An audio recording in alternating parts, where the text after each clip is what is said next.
hipótesis que yo puse en consideración es que la práctica médica con Yagé tiene una implicación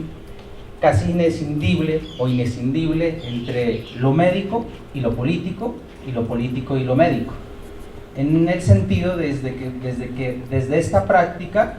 se logran articulaciones políticas en favor de la defensa del territorio y la defensa de las personas que lo habitan.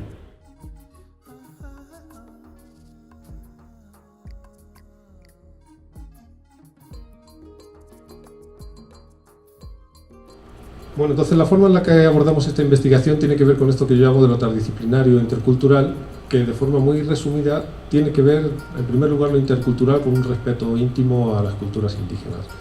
y el poder atravesar el carácter colonial y de soberbia que ha caracterizado a la ciencia positivista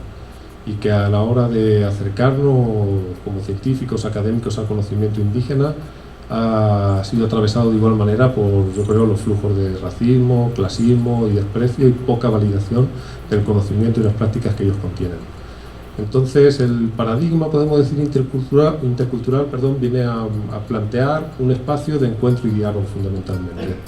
de que si queremos investigar, aprender de ellos, pues es bueno hacer un ejercicio de humildad y preguntarles si están dispuestos a compartir sus conocimientos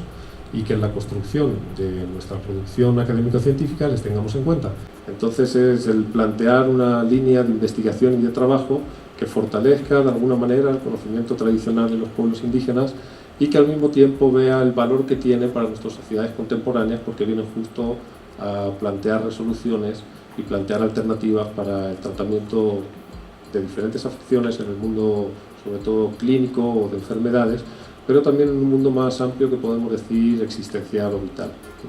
Entonces de ahí como estrategia el generar estos proyectos de investigación en el que podamos de alguna manera apoyar a los dos mundos implicados.